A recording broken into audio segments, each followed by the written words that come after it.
Okay, welcome to the August 17th, 2020 regular council meeting, both live and some people are joining us via Microsoft Teams. We acknowledge that the land on which we gather is Treaty 2 land known as First Nations territory, homeland of the Anishinaabe, Ojibwe, and Métis Nation. There's been no changes or additions to the agenda. Moved by Councillor Bellemare, seconded by Councillor Eilers. Be it resolved that Council accepts the regular agenda as presented. We're all here, so I'll call the questions. Any questions? No. Call. How does that go? I'll call the question. All in favor?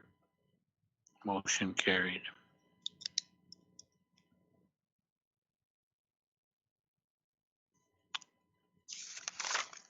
Moved by Councillor Juba, seconded by Councillor Loughlin. Be it resolved that Council waives the reading and accepts and approves as circulated the minutes of the following meeting, that of the regular Council meeting of July 13th, 2020. Any questions? Seeing none, I'll call the questions. All in favor? Motion carried.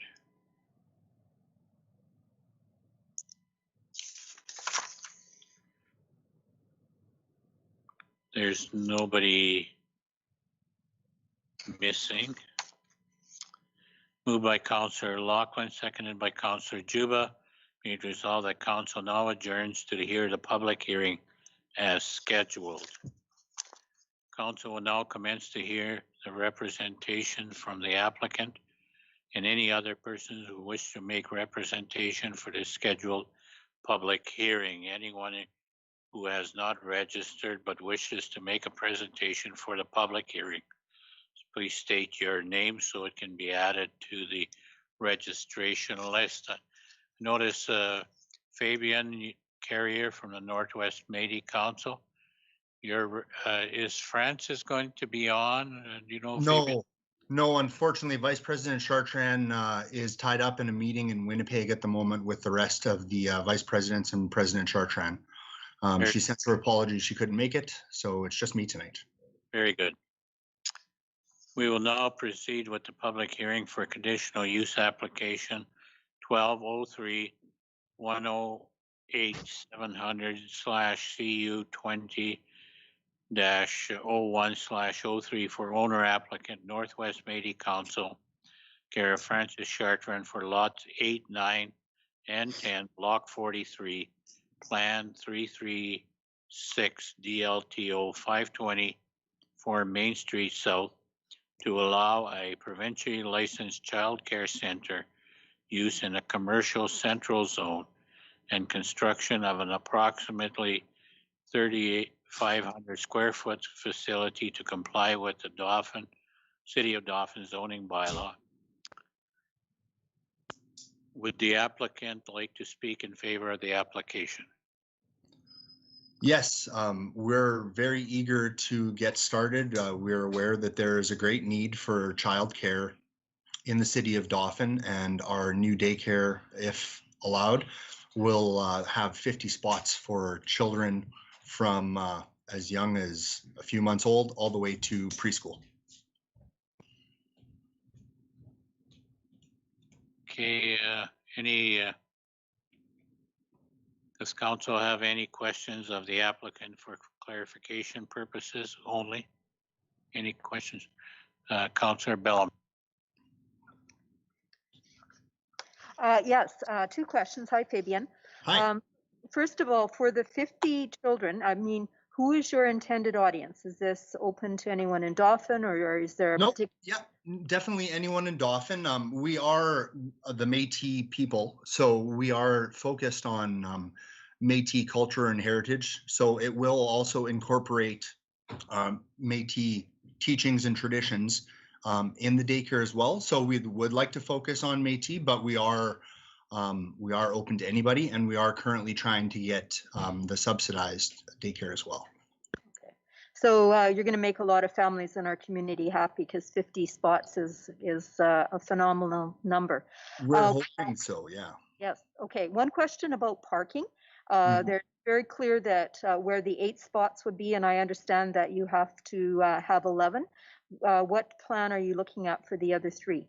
Well, we do also own 505 Main Street as well, which is directly adjacent, and they have adequate parking there as well. So there is the possibility of readjusting their parking to allow for some more parking for us as well. But that is something that we're still looking into. So. And I guess just a third question, if this goes ahead, what would a timeline look like for completion of a project of this scope? If this goes ahead, we are hoping mid-September to have shovels in the ground and things started so that we can get most of it done over the winter. So optimistically, by next summer, we're hoping, so for the following 2021-22 school year, should, fingers crossed, if all goes well. Okay, thank you. Yeah, thank you. Any other questions of council? None. Seeing none. I see nobody on for objections. Nobody.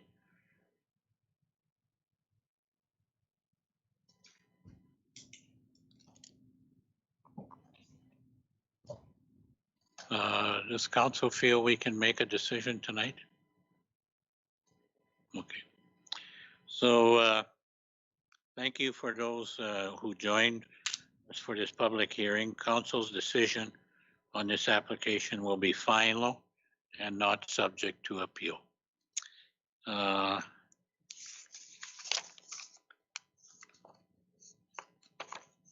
Thank you, Fabian.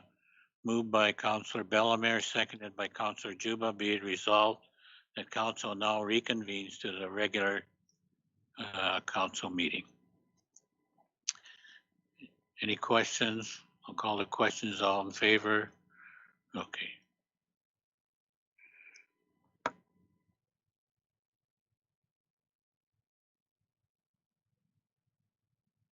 Moved by Councillor Eilers, seconded by Councillor Lachlan. Be it resolved that the public hearing for conditional use application 1203 108700/CU 20-01/03 for owner applicant Northwest Metis Council Care Francis Chartrand for lots 8, 9, 10, block 43, plan 336 DLTO 525 Main Street South to allow a provincially licensed child care center use in a commercial zone and construction of an approximately 3,500 square foot facility, child care facility, to comply with the City of Dauphin zoning bylaw be now concluded. Any questions? I'll call the questions. All in favor? Motion carried.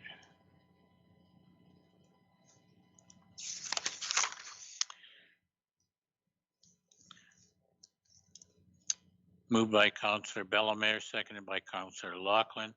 Whereas due notice was given with respect to conditional use application 1203 108700/CU 20-01/03, and whereas no objections were received to the application, be it resolved that conditional use application 1203 108700/CU 20-01/03 for owner applicant Northwest Metis Council Care Francis Chartrand for lots 8, 9, and 10, block 43, plan 336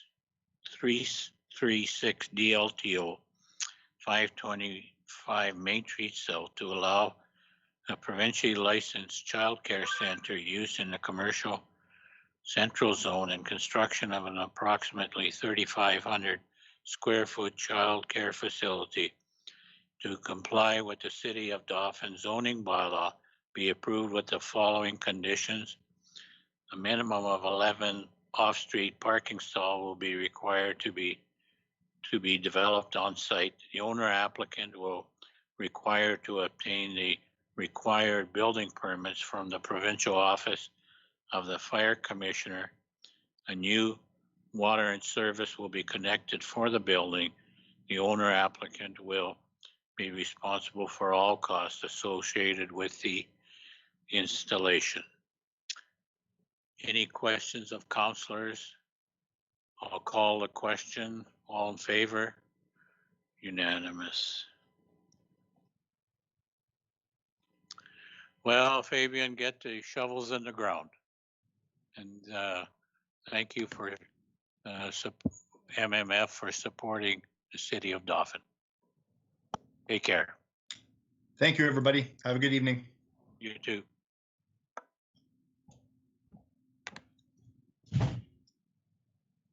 Moved by Councillor Eiler, seconded by Councillor Juba. Be it resolved, Council accepts as information the presentation by Sergeant Marcus Paddock of the Dauphin RCMP. Sergeant Paddock, I think that's the microphone you go to.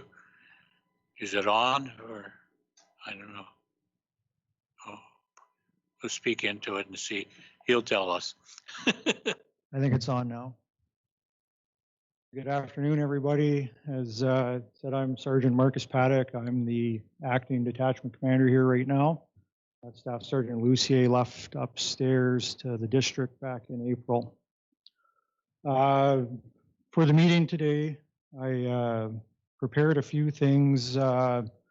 Mainly, I want to speak about the priority plans that we've set up in the first quarter for our plans for the rest of the year.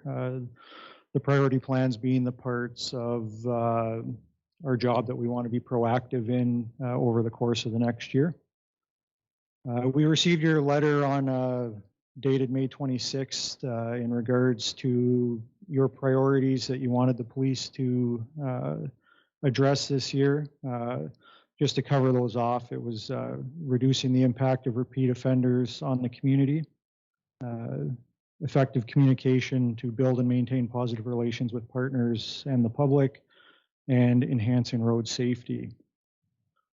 This year, we selected 3 objectives that are going to touch on all of your priority concerns for the year. The first one being enhanced road and water safety. This is in line also with the RCMP's provincial priorities. Our measure this year, what we're trying to achieve through this is to reduce the total number of motor vehicle collisions from 178 last year to 160 is where we set our goal this year. That's throughout the entire Parkland area. Our first initiative under there is what we're doing this year. We're trying to do our APPs as a project-based system as opposed to a running system that runs all through the year that will set specific projects to address the priorities. The first initiative being a quarterly traffic project. Basically how we work that is it'll be split up between the different shifts in the office where they'll plan a traffic project each month.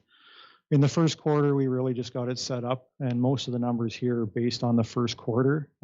Since then, we've done our first one in August already, on the August long weekend.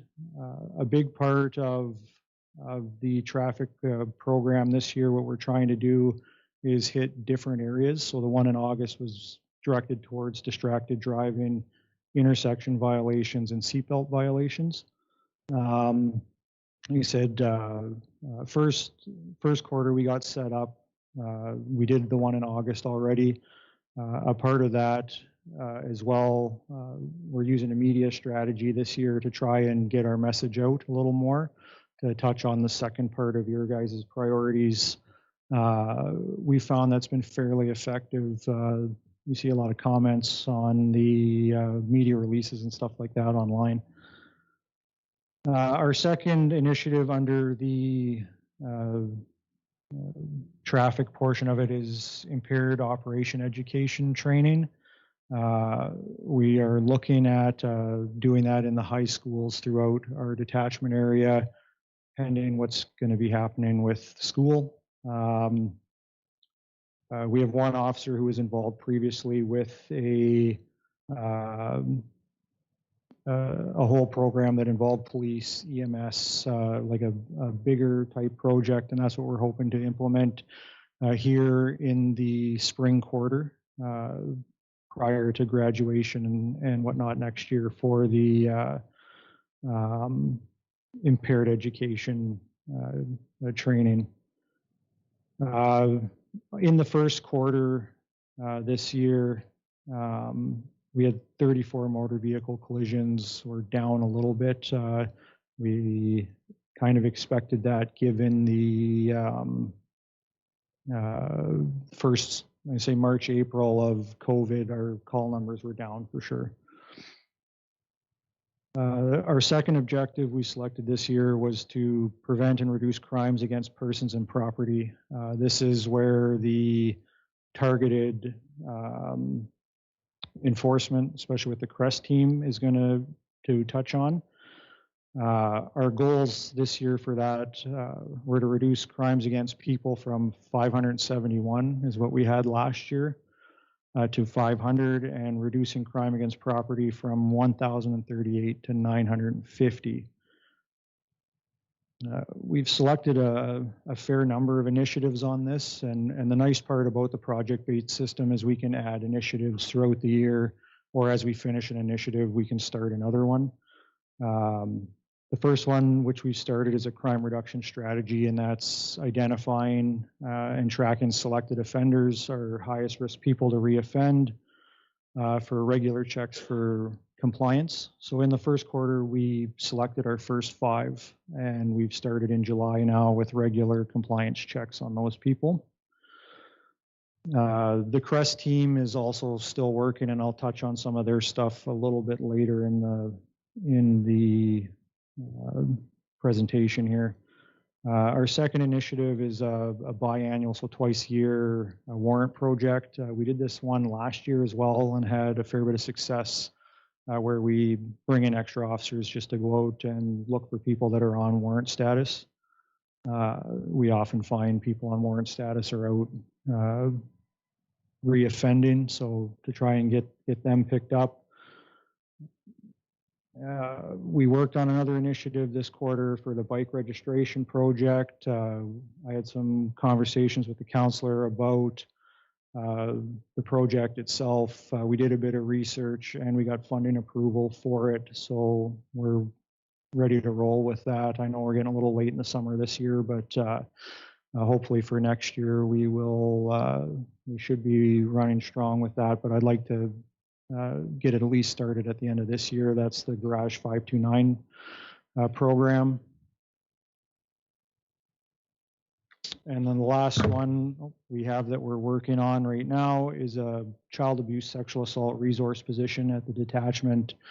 We recently had a new member transfer to the detachment that has some experience in child interviewing and child abuse cases. Right now we're conducting a quality assurance at the detachment to address or identify the areas we need to improve there.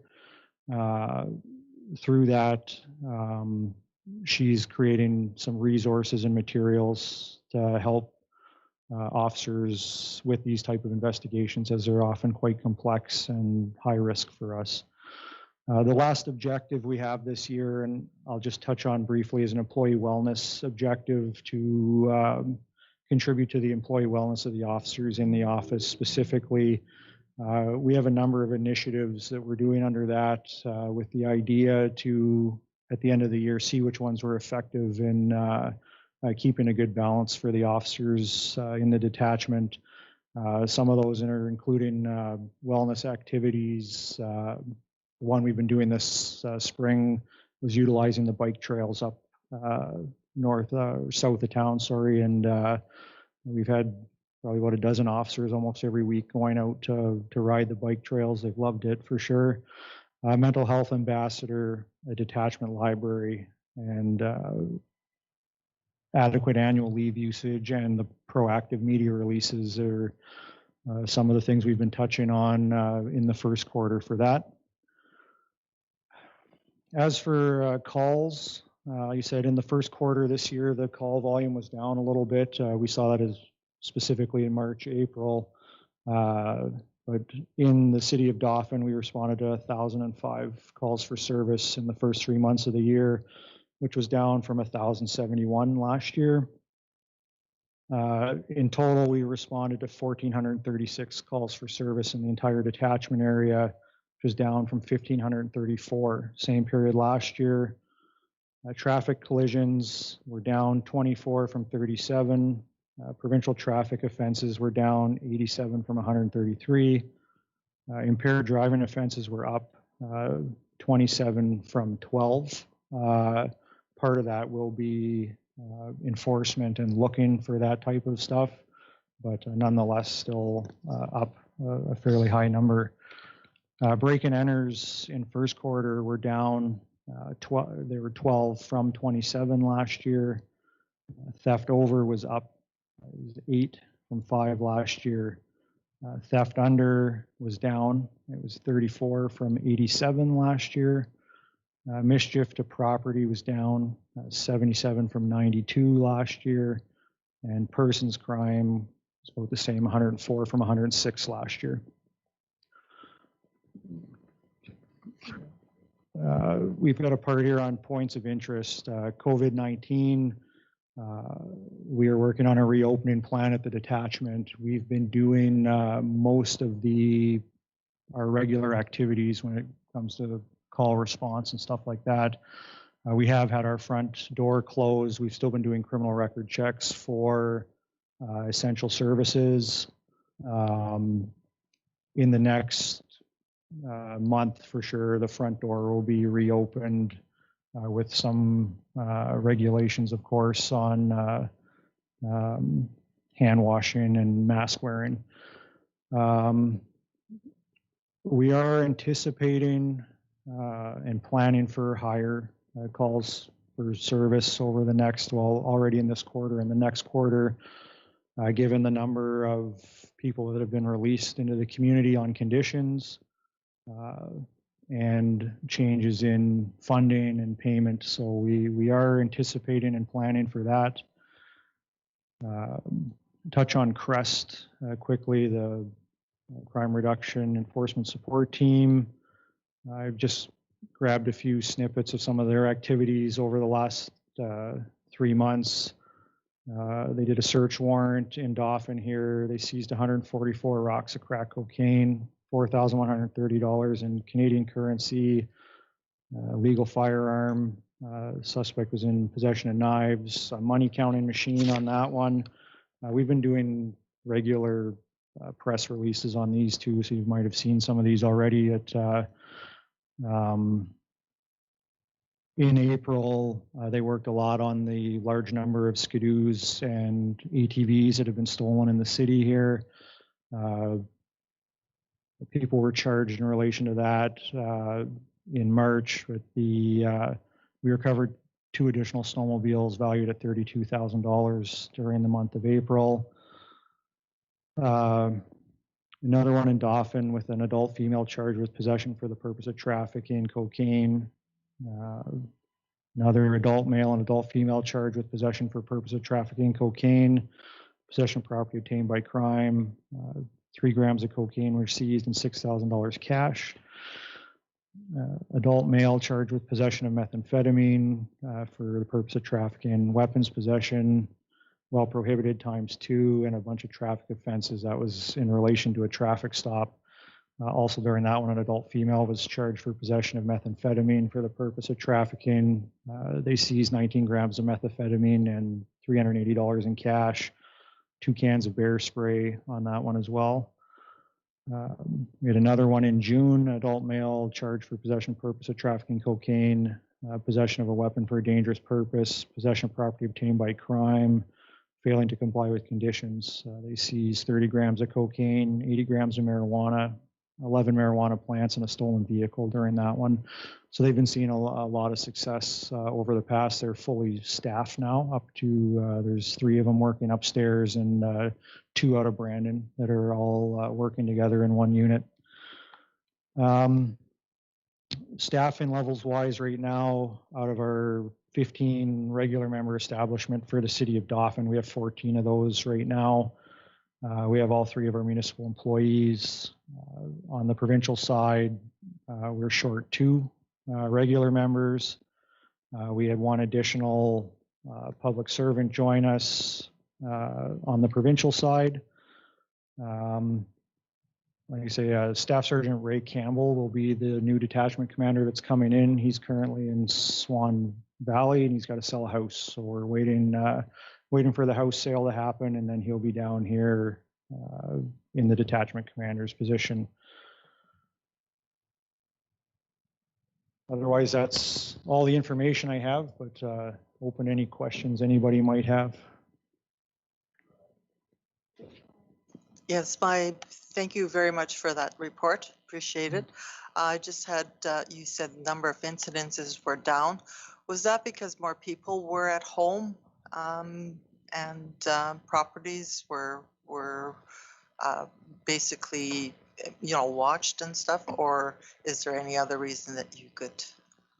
I would attribute it myself to the early parts of COVID. We definitely saw a reduction in just call volume in general, and even when it comes to, like I say, the traffic parts and the collisions, all those things, because people were staying at home.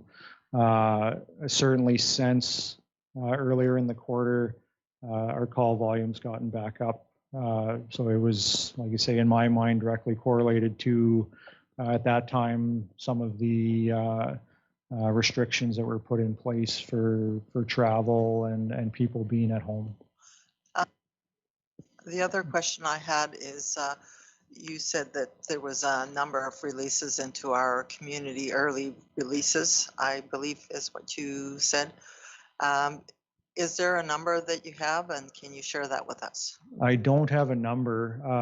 I wouldn't specifically say early releases, say from correctional, as much as for our aspect of it. We have a bit of a new process when it comes to release on conditions for people who have not yet been convicted. So when we arrest, we now have a different bail system, I guess, on where the Crown prosecutor is involved from very early on.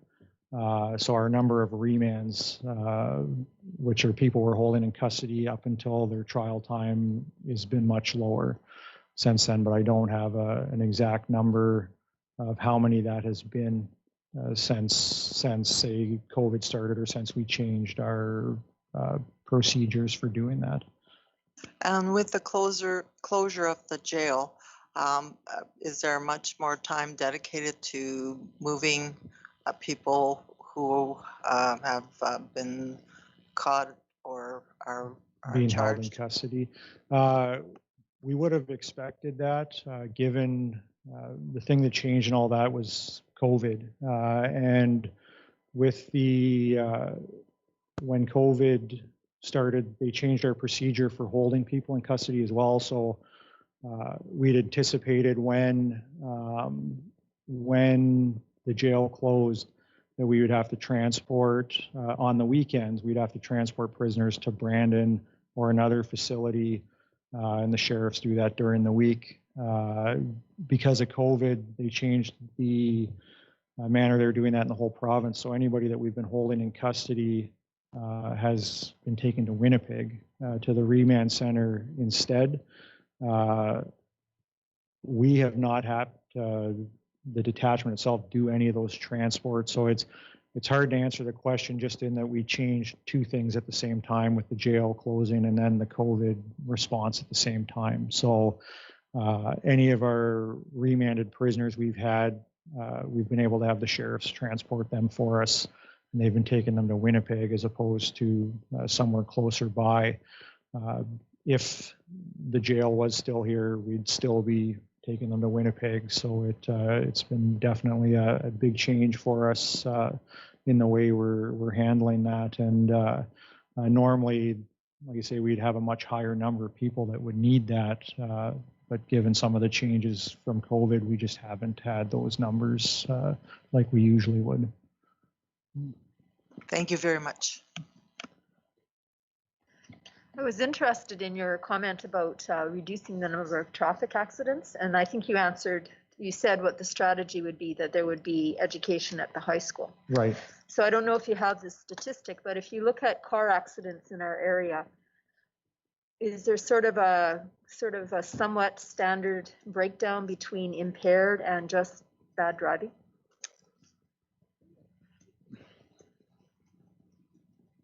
No. When we look at the stats, they show up basically as a traffic collision, and then there's 3 different types of traffic collision: either property damage, non-fatal injury, or a fatal traffic collision. Short of looking at each file separately to see if alcohol was a factor, it doesn't actually capture which ones are alcohol related versus which ones are just a regular accident. I was just curious because obviously when you set a goal, you have strategies, and I was just wondering what all was involved in that goal. Yeah, right. And when we looked at that in years past, a lot of times the performance plans get put into a goal of, say, trying to increase the number of impaired charges. So we go out and look for impaired driving, and the way I look at it, that shouldn't be what we're doing, because if we're doing things right, all those numbers should go down, as opposed to, like you say, finding more impaired drivers. If we're doing an effective strategy, I'd like to see those numbers go the other direction. So that's what we're really trying to focus on, that if we're getting the message out through education, through the media, through enforcement, whatever works to get people to put their phones down, to not drink and drive, to obey the stop signs. That's what we're aiming for, is hopefully we see those numbers, a measurable number like accidents, which in a lot of cases are distracted driving or impaireds.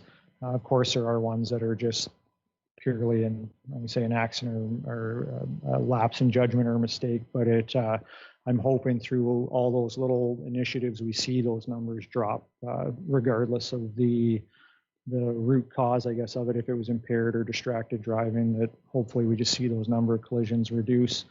I realize in doing that, there's a lot of other factors that play into those things. Like you say, nobody anticipated the COVID and a lot of less people driving, so it drives the numbers down for other reasons. But at the end of the day, we hope to see a nice trend of those numbers reducing for those.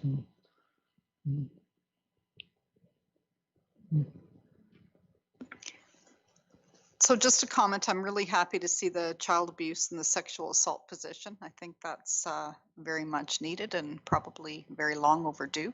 So great to see that. The other question I have is just, I've had quite a few people trying to get a criminal record check, or say they've gone to the detachment and it is closed. Is there, you said there's for certain groups, or is there a way for an individual to get a criminal record check, or do you have to go online through Winnipeg, or what's the process? Absolutely. If they come by, the detachment or phone is preferred.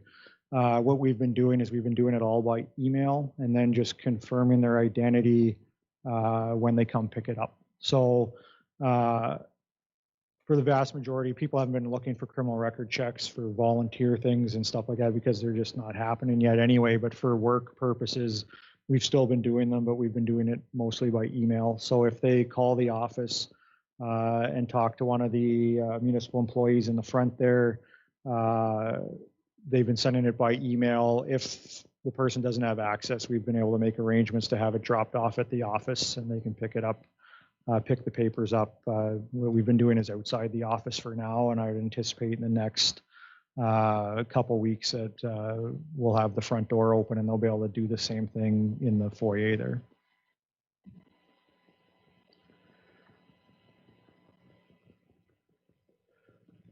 Well, thank you, acting something. Detachment commander right now, yeah. Thank you. We appreciate your tying our concerns to your objectives, and we hope that this leads to a safer community. Sure. Thank you for your time, and Thank you for all the having me. best.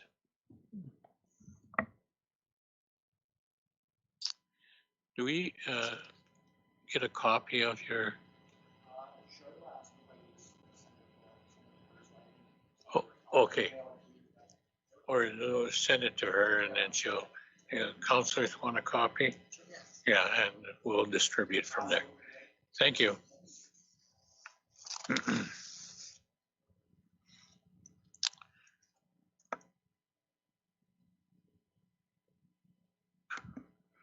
Moved by Councillor Bellemare, seconded by Councillor Eilers.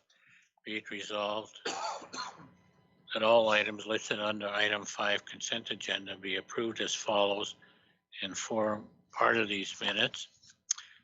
The first is consent agenda on action items, the proclamation of Prostate Cancer Awareness Month.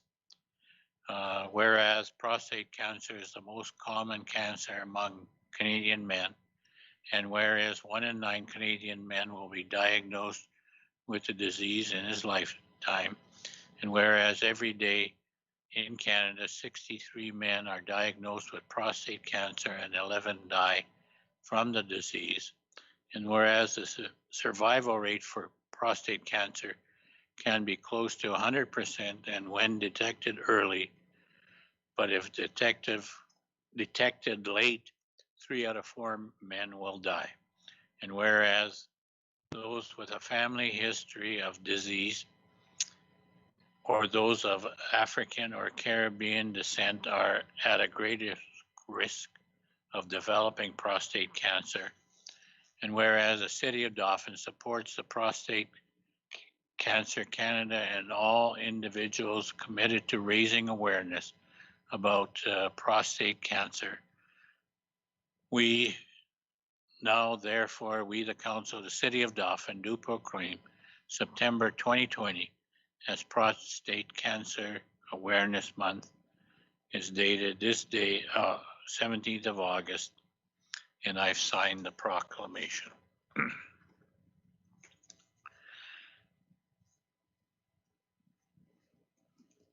Outstanding water bills. $12.80 to 203 2nd Avenue Northeast. Owner did not pay final utility bill. 5960 20 Edgar Avenue. Previous tenant did not pay final utility bill. Total of $72.40 as recommended by the Director of Finance and Utility Clerk. And there's outstanding accounts receivable added to taxes for a total of $4,181.43, recommended by the Director of Finance and the Tax Clerk.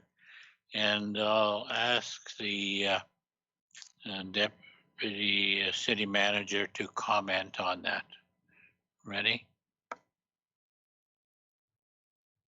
Hello, can everyone hear me? Yes, I think. Yep. Yeah, Go ahead. okay. Feedback. You'll note that a number of our accounts receivable to be added to taxes on this agenda pertain to vehicle permits and fines for failure of obtaining a permit. Our previous version of the property standards bylaw had a permitting process for derelict vehicles, so vehicles that were stored on residential properties that were not in use and not in drivable condition. So these outstanding accounts are from 2019. There was an annual permit fee of $120 per vehicle. Properties were allowed a maximum of 2 vehicles, and a $50 fine was issued for non-payment of the permit if they continued to store their vehicle, plus interest charges to date. So most of those charges are from a survey done in the community in January of 2019 of vehicles that were found to be in derelict condition and not have the permit. There are some variation in the pricing because they were prorated per month, so some may have arrived later than January. On January 21st of 2020, however, we did make changes to the property standards bylaw that allowed a maximum of 1 derelict vehicle per residential property, and no permit fee was required. However, these ones on this agenda to be added to taxes are from the previous year. Okay, thank you, Renee. Any questions of Renee? Okay, thank you very much. Filing items, the AMM, their 2020 Interlake visits and 2020 municipal visits, tours of the Westman. And I think they're going to be here in September 3rd. The news bulletins of July 17th, 31st, and August 14th. COVID links, RCMP reporting templates to council, FCM, the FCM Connect of July 28, 2020 and August 11th, 2020. Manitoba media releases COVID-19 bulletins. Justice impact of crime reduction support teams on rural crime. Province invests more than $31 million in social housing. Correction to release regarding the $31 million investment. Health, seniors and active living, revised phase 4 plans to restart Manitoba economy. Municipal relations, appointments to made to the municipal board. Minister of Health, seniors and active living, COVID-19 reporting by district, and that's available now. Dauphin is on the breakdown of Prairie Mountain Health, and we have 2 active cases and 5 recovered. So you can check daily on the COVID-19 sites. Dauphin COVID-19 testing site public update. Health Plus Summer 2020 Order of Canada. Order of Manitoba.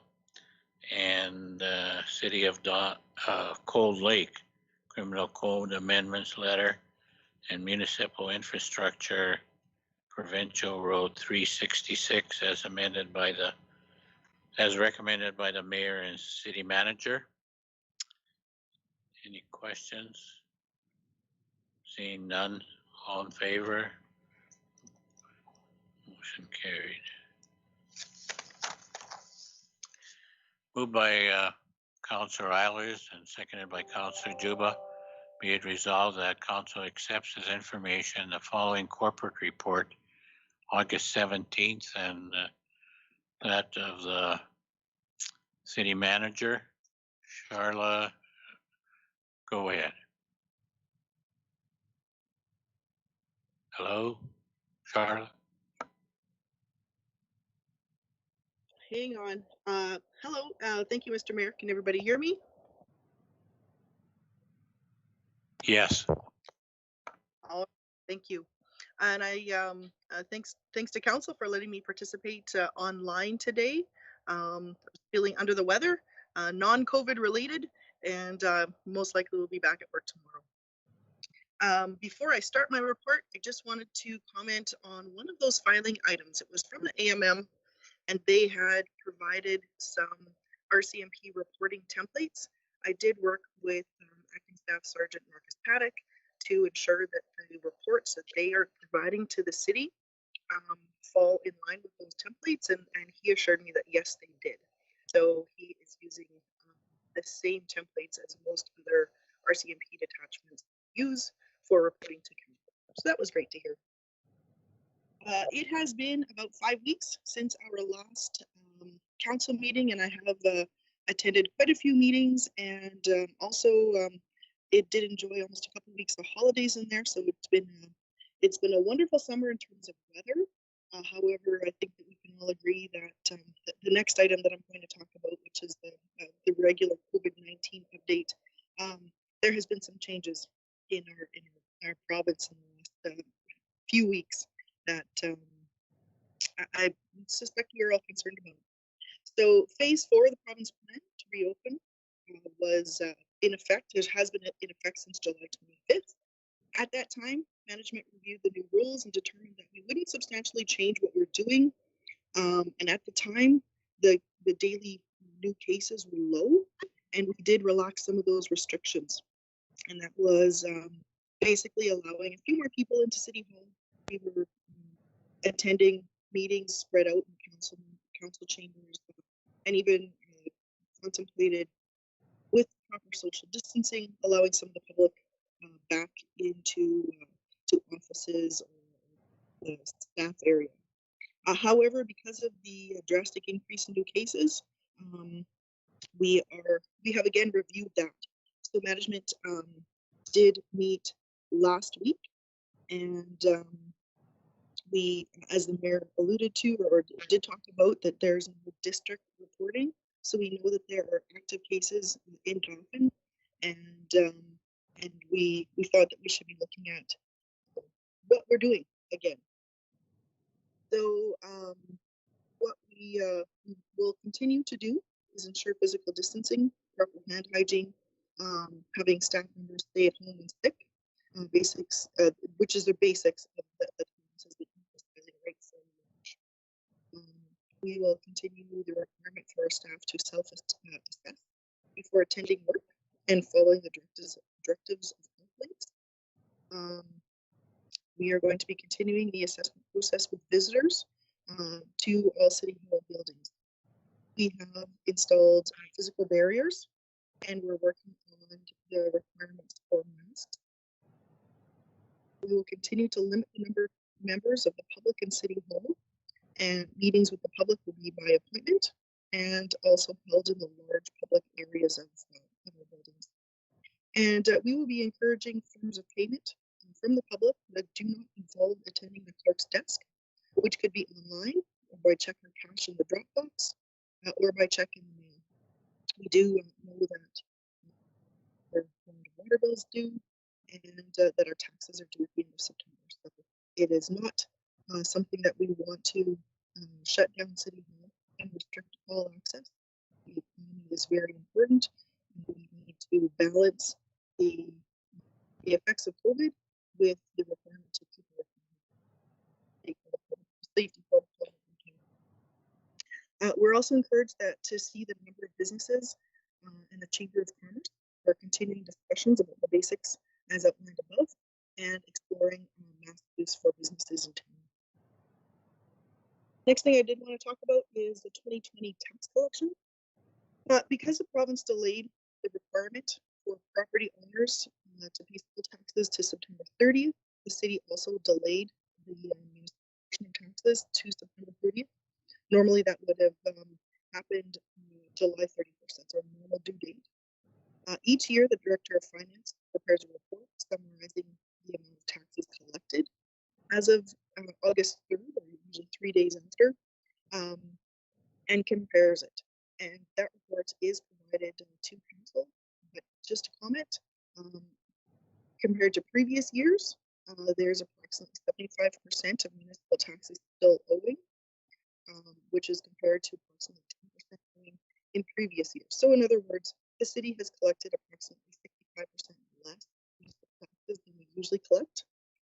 I did talk to the Director of Finance about that, and he said while we have collected far less taxes than in previous years, we're not yet working in our line of credit, thanks to the province advancing all of the general operating grant earlier in 2020.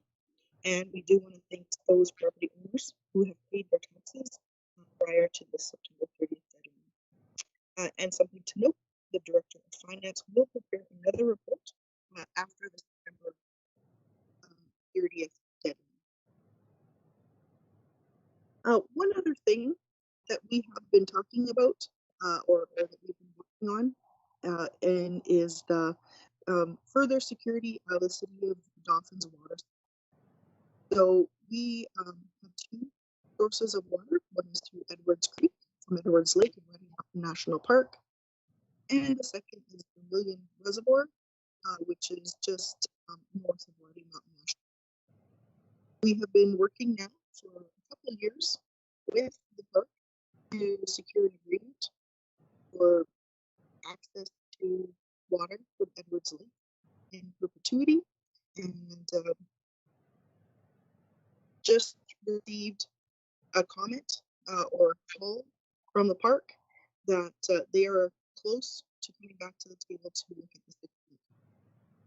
Also, from the provincial side, we are still working with the province, Manitoba Infrastructure, to determine the capacity of Vermilion Reservoir and hopefully increase that, because the capacity of the reservoir has decreased due to silting. And that concludes my report.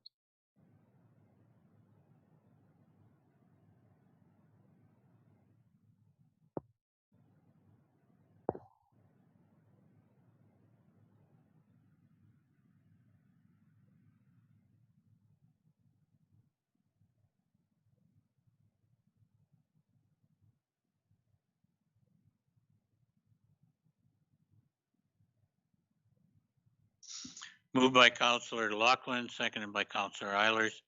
Be it resolved that council accepts as information the report August 17th of the ICT manager.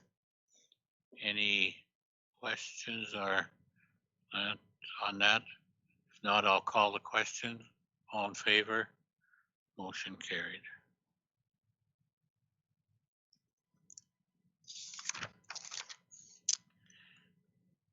Moved by Deputy Mayor Riel, seconded by Councillor Eilers. Be it resolved that finance accounts haven't been examined by council, be hereby authorized and approved.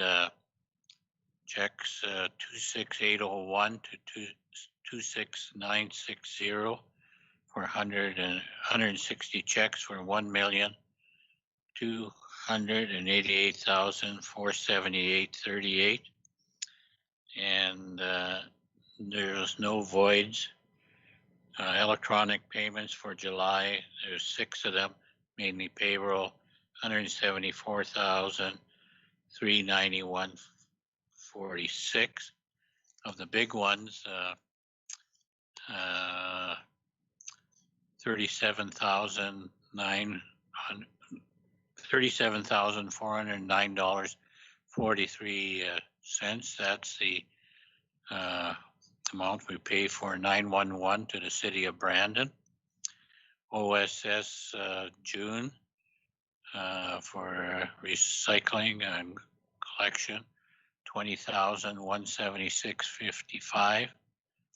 Ready mix concrete, $15,478.04, and that's the for the cement for various sidewalks throughout Dauphin. Top Shot concrete, $45,150. That's the sealing of the manholes on Main Street. Dauphin Rec Services, $142,541.55. The Receiver General for the RCMP contract for the end of June, $503,236. I think that's it. Co-op, $16,195.97. That's for the fuel for various vehicles. Any questions? Call the questions. All in favor? Motion carried.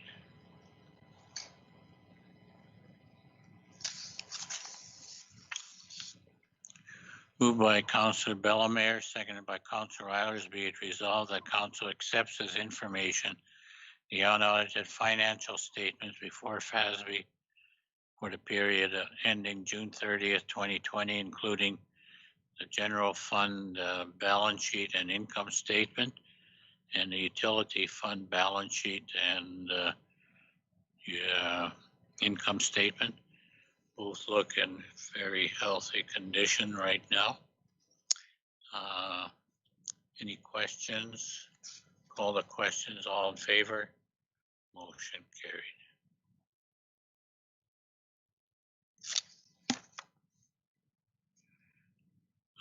Moved by Councilor Juba, seconded by Deputy Mayor Riel. Be it resolved that Council accepts as information the reserve report for June 2020, and regardless of, really not, with even the delaying of the tax collection to September 30th, our reserves are in a very healthy position. Any questions by councilors? Call the questions. All in favor? Motion carried.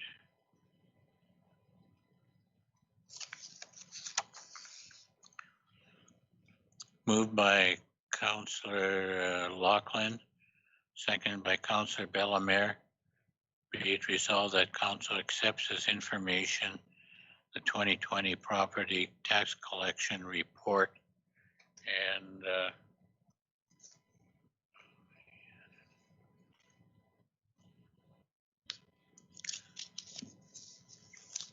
any questions of it? It definitely indicates, I can't find, I printed it out, I can't find.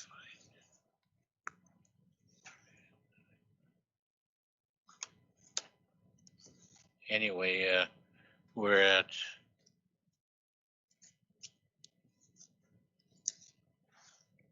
about 65% of collection, and that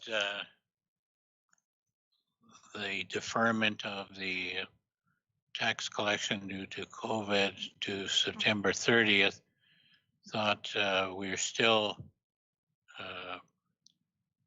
we dipped into our line of credit for a while, but right now we're in a solid position in cash for the city, and also the tax collection due date is September 30th, 2020, and we'll be in good financial position then. Any questions? Call the questions. All in favor? Motion carried.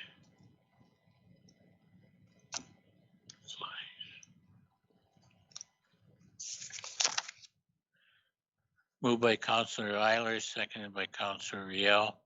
Be it resolved that council accepts as information the following engineering department staff reports for August 17th, regular council meeting. That of the building inspector for June 2020 and July 2020. Any questions? Call the questions. All in favor? Motion carried.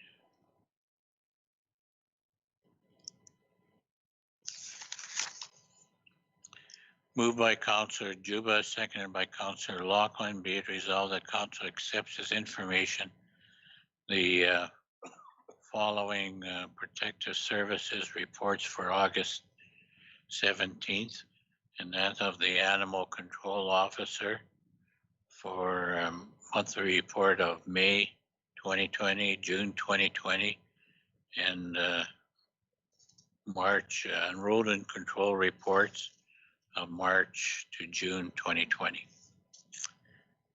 And been very busy with crows and pigeons, quite a few pigeons. Any questions? Call the question. All in favor? Motion carried.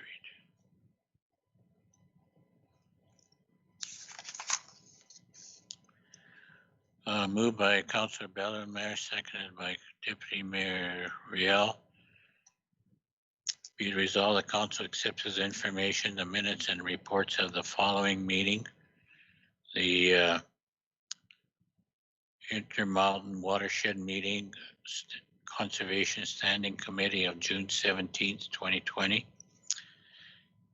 We had the Vet Services Board meeting here at City Hall, annual general meeting of November 7th, 2019, and the financial statements of December 31st, 2019.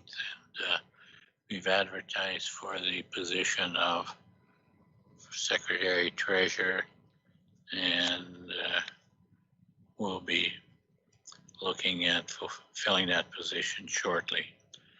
The Fort Dauphin Museum regular board meeting of June 3rd, 2020, and find managers report of July 8th, 2020, and the financials.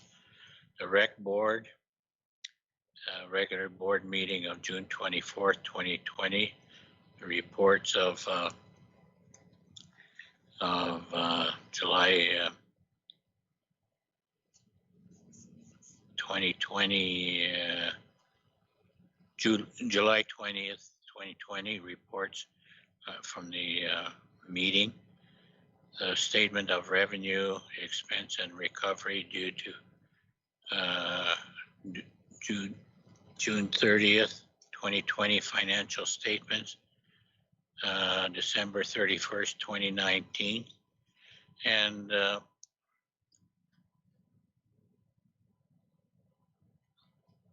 the Rec Board is with the COVID-19, I guess, recovery. The financials look very solid. We're not in a deficit position at the Rec Board. And the Neighborhood Renewal Corporation annual general meeting of July 15th, the 2019-2020 annual report, the annual action plan, and financial statements at the end of March. Any questions? Deputy Mayor Rio. Just wondering if DNRC hired a new executive director.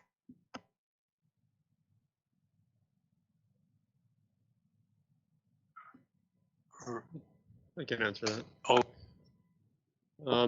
The DNRC had offered the position to an individual, but they did not accept the position at the time.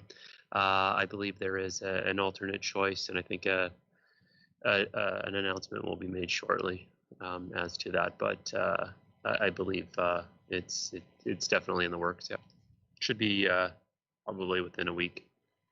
Okay, thank you. Yep. any other questions of councilors? I'll call the questions. All in favor? Motion carried.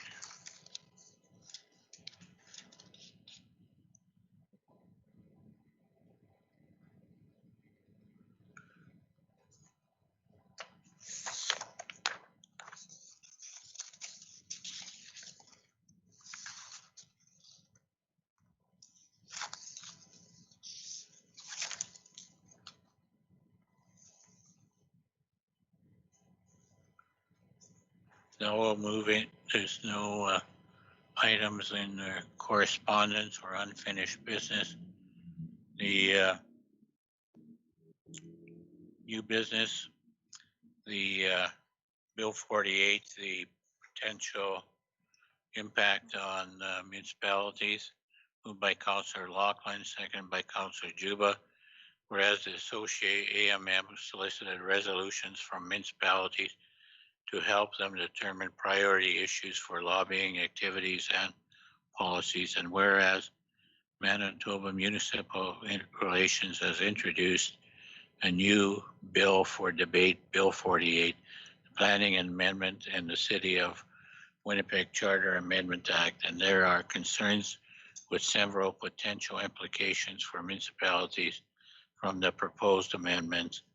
Be it resolved that the City of Dauphin submits the following Category 1 municipal issue resolutions to be reviewed at the AMM Resolutions Committee and then forward to the AMM Annual Convention in November. Increasing, whereas Bill 48 amends the Planning Act and the City of Winnipeg Charter Act to provide for establishment of planning regions. And whereas the process for creating a planning region does not provide municipal government with the ability to determine for themselves whether or not they're to be included in a region or not.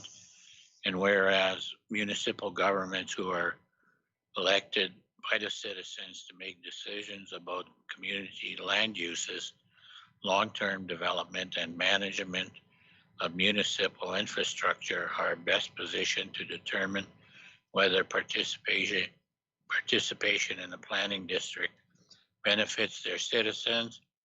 And whereas this bill provides authority and powers to planning regions that have significant impacts on municipal governance and operations, and whereas planning regions are provided with the unrestricted ability to establish their own budgets and pass these expenses to member municipalities without municipal government approval or ability to appeal. And whereas the planning regions are provided with the authority to approve regional plans with any clear requirement to consult member municipalities nor approval or support from the plan for member municipalities. Any questions? I'll call the question. All in favor? And you're abstaining, right? Good, thank you. Motion carried. This will be brought forward to the municipal. And I think, holy man. Oh, 3 pages of it, right? Holy. Oh, I guess.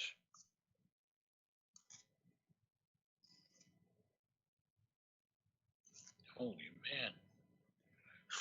There's a lot of, I'll just end it with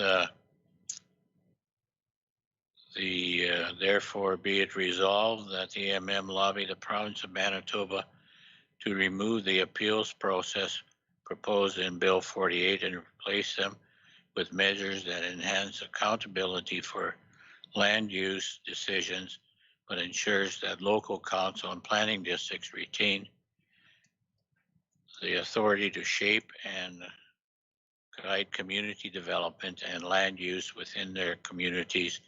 And further be it resolved that the province of Manitoba, Bill 48, to remove the uniform setting of timelines for land use planning processes and replace them with clauses that empower municipalities to set timelines for these same processes that align with the capacity of the municipality to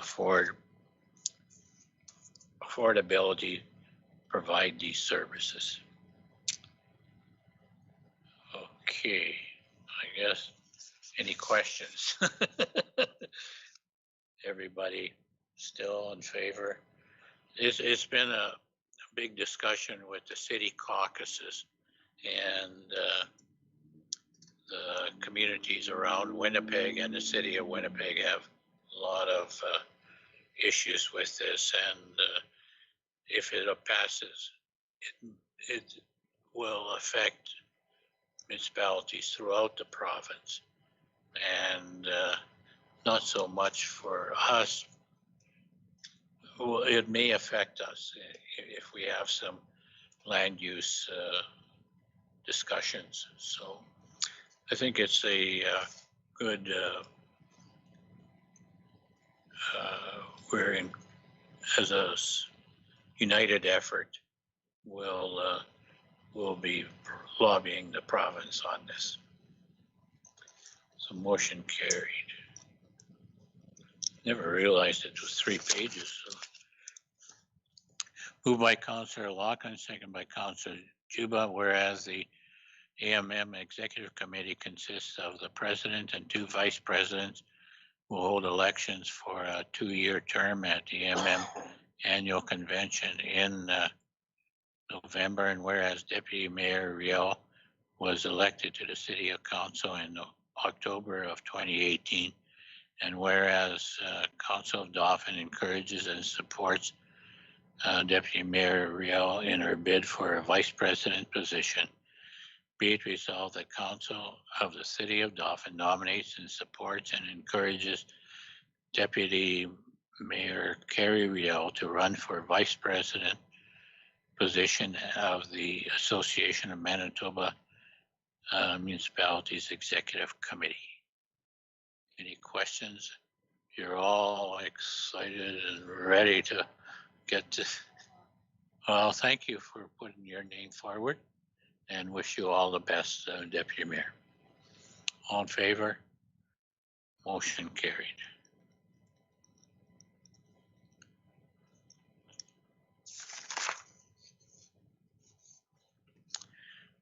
Moved by Councillor Staccato, seconded by Councillor Loughlin, whereas on July 30th, 2020, the City of Dauphin posted a request for quotes for the construction of a 20 by 50 commercial pole frame building at the waste disposal site to serve as the waste diversion center. Be it resolved that Council accepts this information, a memorandum dated August 14th, 2020, from the Director of Public Works and Operations outlining 2 quotes received for the construction of the building and recommending the following supplier: McMunn & Yates for a cost of $31,775 plus applicable taxes. And further, be it resolved that Council agrees with the recommendation from the Director of Public Works and Operation and advises administration to accept the quote from McMunn & Yates for the waste diversion center building. Any questions? Seeing none, all in favor? Motion carried. So that project will be a great addition to our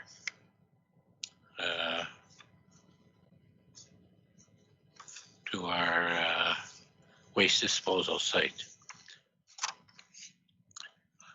Moved by Councillor Loughlin, seconded by Councillor Juba.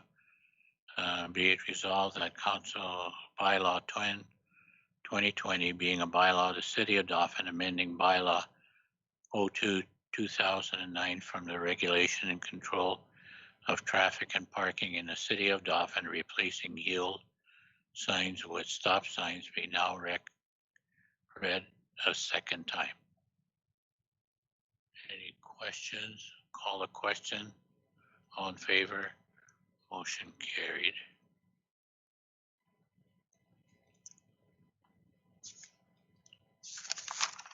Moved by Councillor Bellemare, seconded by Councillor Loughlin. Be it resolved that Bylaw 10/2020 being a bylaw of the City of Dauphin, amending Bylaw 02/2009 for the regulation and control of traffic and parking in the City of Dauphin, replacing yield signs with stop sign, be now read a third time and signed and sealed by the Mayor and City Manager. And I'll have to record. Call the question. All in favor? Unanimous.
Moved by Counselor Juba, seconded by Counselor Stakilo.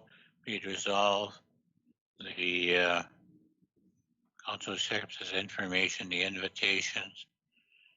AMM municipal visit, September 3rd, 2020. I think it'll be in the council chambers here. Is at 3:30, I think. Yep. And the Travel Manitoba Dauphin Place Branding Session is on September the 10th from 5 to 9. And I'll be, the city council or the Dauphin has, from mayor and council, has only, it's limited, seating is limited due to COVID-19.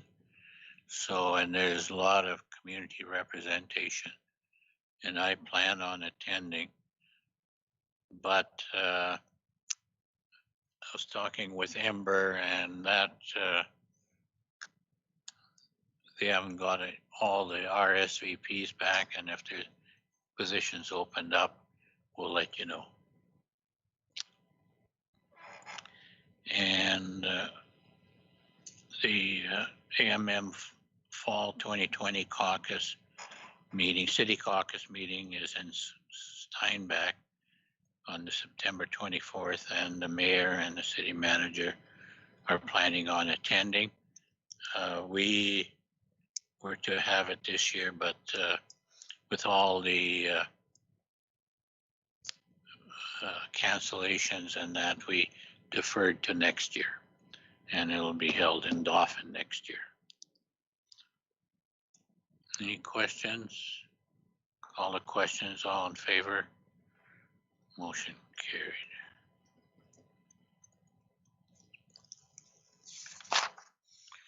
Now we move to councillor privileges.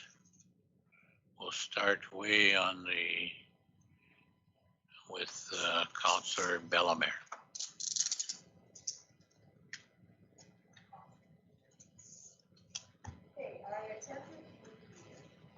I attended the council meetings on the 16th and the 27th. And for community events, here's a fun idea for people to try. Do you want to have lunch with a friend safely? You can buy your lunch at either of the food trucks parked across, either the food truck parked across the street from Home Hardware, and there's another one that has its sign out on Main Street. And once you buy your lunch, you can go to the tables installed in front of the library. And plus, if you need to use the internet while sitting there, you can use the library's Wi-Fi for free.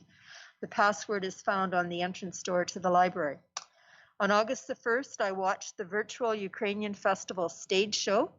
The show contained many beautiful performances which were edited together in a professional video. Then I purchased bread baked in the clay ovens at Salah, which was a fundraiser for the festival. And I also purchased a calendar for the festival that features daily prizes of gift certificates from local businesses. I want to congratulate the festival for thinking outside the box in this difficult year and coming up with these new successful ideas. And want to, for masks, of course, where a lot of people are buying and wearing masks. If you want to support local and stay safe during COVID, you can order masks from a Canadian business called Art of Wear. We have several local artists that have photographed their pieces of art, and then this business will put their artwork on face masks, scarves, book bags, etc. And when you purchase through this website, you also support the Watson Art Center. So in the online copy of the minutes, the website is listed. And some of you may have seen, I don't know if I'm on camera, but some of you may have seen this picture that local artist Jan Jenkins did of our Watson Art Center. And this print is actually the print that is on the mask that I have right now. So, you know, it has special meaning. It's local, supporting artists, and it's supporting the WAC. The province is looking for feedback on various matters, including reopening after COVID. And consider setting up an account at engagemb.ca and giving your opinion. So I put this in my report, and then when I was looking at emails just before the council meeting, they actually have sent me a survey about education. So here's your opportunity. If you like to tell the government what you think, here's a chance to do that online. And they will certainly listen, because recently they decided not to get rid of that 2-week quarantine for people coming back from Ontario. And they said that they had 50,000 Manitobans respond. 25,000 of them responded through this website. So the government does listen to this feedback. And there's a great deal of information coming out about the reopening of schools. And there was information released today about Mountain View School Division's plan. It's available on their website, so check that out. There will be more coming, and certainly interesting times going back to school. And I'd also like to congratulate the Best Western Plus, because they have their signs up saying that they are open, and there were several cars parked there today. So welcome to the community, and I hope your business is very successful. And that concludes my report.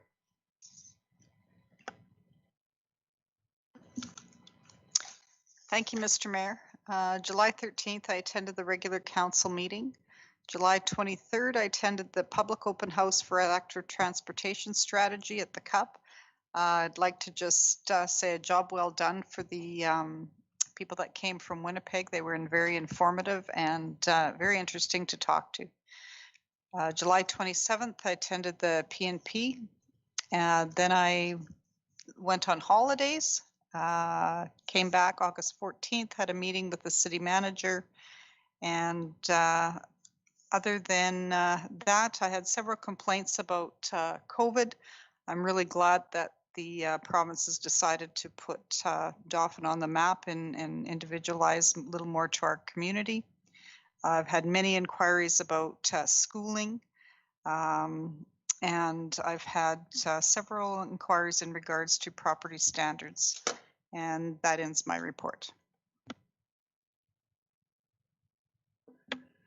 Thank you, Mr. Mayor. July 13th, I attended the regular council meeting here at City Hall. On July 16th, I attended the special city council meeting via Microsoft Media. July the 23rd, I was unable to attend the City of Dawson's active transportation strategy open house at Credit Union Place, but from all accounts, it was very successful. Also on the 27th, due to hospitalization, I wasn't able to attend planning and priorities meeting at City Hall. And on August the 13th, I attended Riverside Cemetery Board committee meeting at the Dauphin Riverside Cemetery. Some community events. On July the 15th, I managed to watch the Manitoba fireworks, Manitoba White Fireworks celebration. Actually, I set up a lawn chair, sat at home, and I was able to watch them from my place, and very well done. I just want to thank the Métis Federation for sponsoring this event and adding a little spark to our community. On the 16th, I attended the grand opening celebrations of the new funeral home, along with several other members of City Council. On August the 1st, I actually watched the virtual grandstand show, and it was really something to behold. I want to thank the festival organizers for putting on that event, and I, along with Councillor Bellemare, ordered bread, and thank goodness it was very, very good. And yeah, and just a couple other small items. I just want to congratulate all the vendors of the Dauphin and area farmers market, as the market has returned for the summer with a variety of goods and produce. And on a sadder note, I just want to offer condolences to the Laverne Lewicki family on his sudden passing. Passed away on August the 2nd, I believe it was, and August the 3rd. So, pardon me, August the 3rd. So great loss to the community, and Laverne will be missed by his family and close friends. And that ends my report, Mr. Mayor. Oh, one other thing. Sorry. I just want to thank Mayor, Council, and administration for all the goodwill wishes and text messages and all messages of support as I was off work for a month with some health issues, and but I want to report that I'm back on the mend and feeling much better. So thank you for all those good well wishes.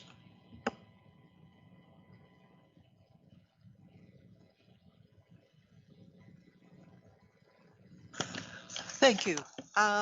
July 15th, regular council meeting. I attended on July 15th, the Dauphin Neighborhood Renewal Corporation AGM. It was very windy and it was out at the CN Park, but we survived. And on June 16th, we had a special council meeting. I also attended the open house of Pathway Funeral Home. Congrats to Stephen Sobering and Luke McMillan on their opening. And on July 21st, I did a compost training for staff at the DNRC. July 23rd, I attended the active transport info at Credit Union Place. I was towards the end of the day. There was a lot of good info, but I felt there was very poor attendance and engagement by the community due to the timing of the event. It was in the middle of summer, it was hot, and of course COVID-19. So people can also participate online and with their views and take a look at this project. On July 23rd, I attended the Ag Society meeting. On July the 24th, there was IMCD annual meeting and awareness awards, I should say. There was a presentation to our done to all the longtime members. I received a 5-year pin. On July the 27th, a planning and priority meeting. And I would like to offer my congratulations to the Canadian National Festival Committee and the participants for their efforts and participation virtually. That was well done. And August 13, I attended the Cemetery Board meeting. I'd like to also congratulate Best Western and also offer my condolences to Laverne Lewicki's family. He was very involved in our community. And that ends my report. Thank you, Mr. Mayor. On July 13th, I attended the regular council meeting here at City Hall. A few days later, July 16th, I attended the special council meeting here at City Hall as well. Also on the 16th, attended the grand opening of the Pathways Funeral Home in Dauphin. Congrats again to Steve and Luke on the opening. Always nice to see a new business begin its journey in town. On the 23rd, from 4 to 7, I was at Credit Union Place, and in the lobby there, I attended the open house for the active transportation. Again, thanks to everyone who attended that and gave their input. Like it was said earlier, if you did not attend, you can still contribute. Go online to the City of Dauphin website or the Facebook page and follow the links. On July 27th, I attended the Planning and Priorities meeting here at City Hall. August 1st, I enjoyed some of that online festival provided by Canada's National Ukrainian Festival on YouTube. Obviously well done by the CNUF Board of Directors and volunteers. Just want to say, as Patty did, congratulations to Best Western for getting rolling down there on the south side of town. I also want to offer my condolences to the family of Laverne Lewicki, who passed away back on August the 3rd. And I can't say much, but just this week, looking forward to some big announcements regarding sports here in Dauphin. So make sure you listen to our local media over the coming days. And that does it for my report. Hopefully tomorrow.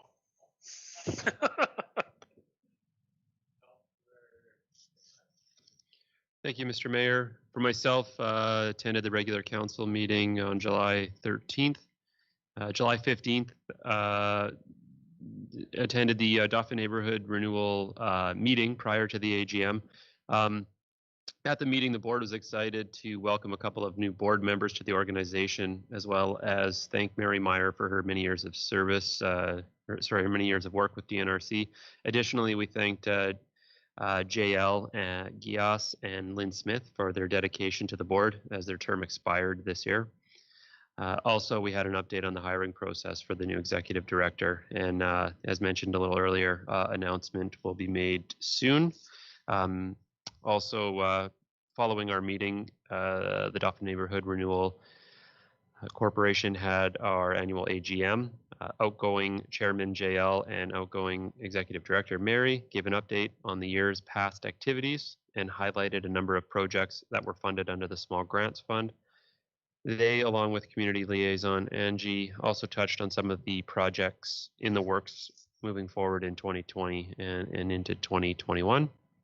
July 22nd, we had a Dauphin Economic Development and Tourism meeting. The DEDT board hasn't met for a few months, so it was nice to get an update on the projects taking place.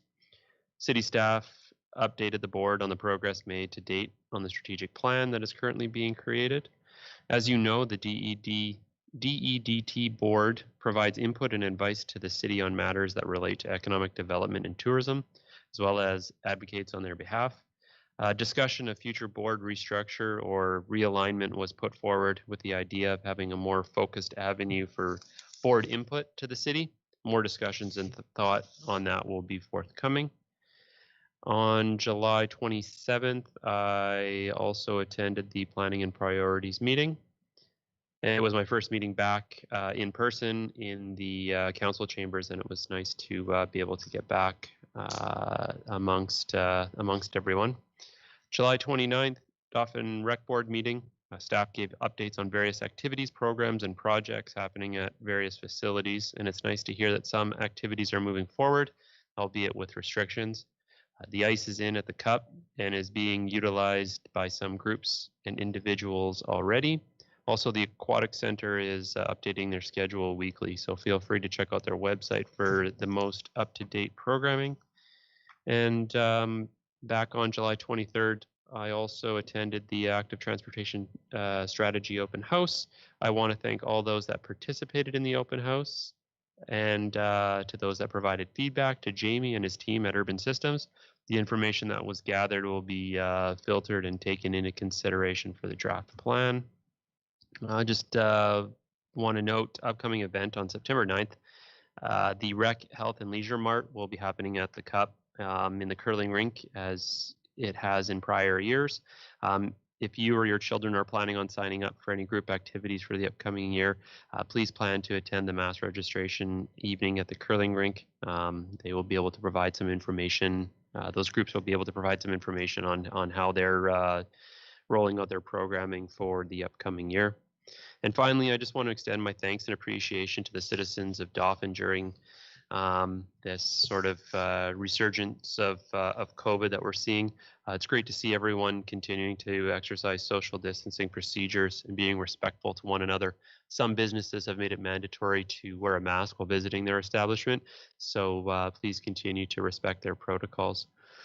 And with that, that ends my report. Thank you, Councillor Sticilo. A lot of the events councillors attended, I did.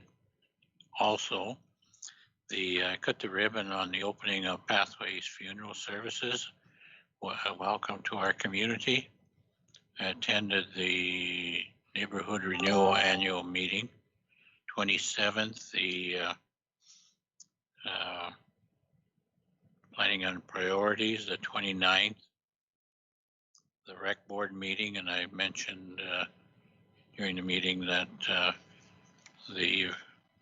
with COVID subsidies, the financials of the Rec Board are in good shape. On the 29th also,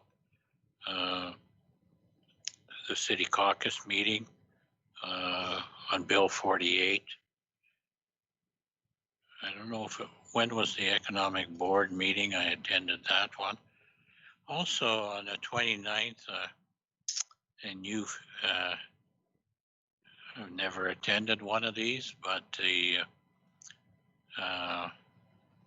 Zerkova vodka launch was done virtually.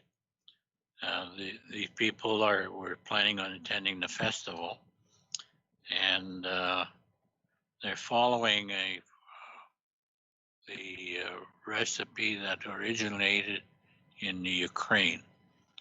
And apparently the vodka is available at our, and I think it's Zerkova. I thought of it later, but I think it is. It's a really nice bottle anyway. That was a first for me, and I brought greetings to the CNUF virtual ceremony. Quite I think it had been mentioned by councillors, really thinking outside the box, and I forgot about the bread for some reason. I had it in my mind, but must have get deleted from my files. But I wanted to get some, but I forgot. Anyway, on August 4th, I had a meeting with Kurt Gullett on the from Prairie Mountain Health on dialysis. I wrote a letter to Minister Friesen, and Kurt updated me on the goings on. I had some complaints on that nothing was happening, but because there was an announcement on January 23rd that there was going to be an expansion of services to our community, but physically it's in place, but human resource wise, they're having problems getting nurses or to run the operation. They've had two maternity leaves, and another person retired. So they feel they'll be up with the expanded facilities in mid-October. So, you know, it was good that the government came through with the announcement, but and the human resource issues will be resolved by then. Attended the MMF regional meeting and brought greetings from the city, and also attended the ribbon cutting ceremony. The MMF have purchased the 11th Avenue Hall, and they're like the Zerka dancers will have a 10-year lease there or something for practicing their Ukrainian dancing. And also, I forgot to mention when we were on the conditional use that the MMF is donating 20 trees to the city of Dauphin, because there was a lot of spruce trees there that were cut down, and people were quite upset over it, but they're donating 20 trees back. So we appreciate them, their donation in helping climate change in our community. On the 12th, I attended the Tim Hortons Camp Day, where every dollar of coffee bought and coffee and specialty coffees will be donated to Tim Hortons Camp. Very successful. There was a steady flow, at least from my shift, from 9 to 11. And they had window washing for a donation, and a yard sale, and some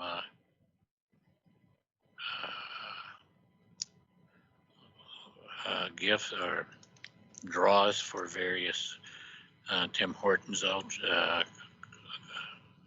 product.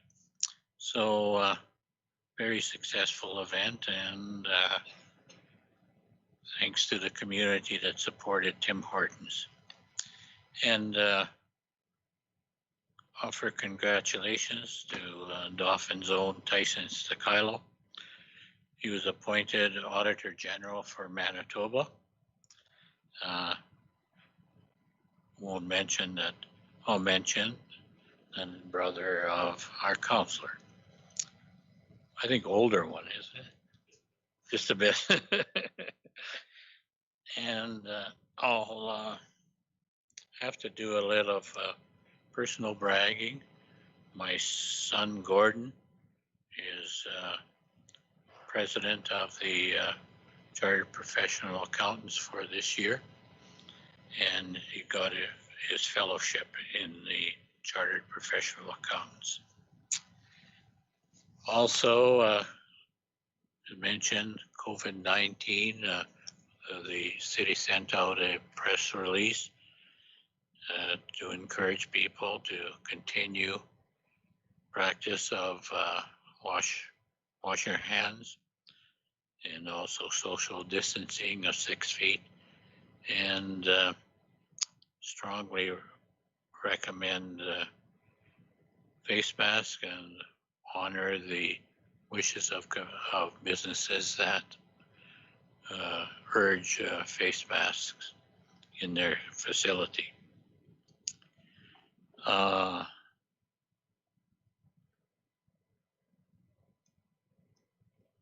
That brings the end my report. Moved by Councillor Eilers, seconded by Councillor Juba, that this meeting recesses at 6:45.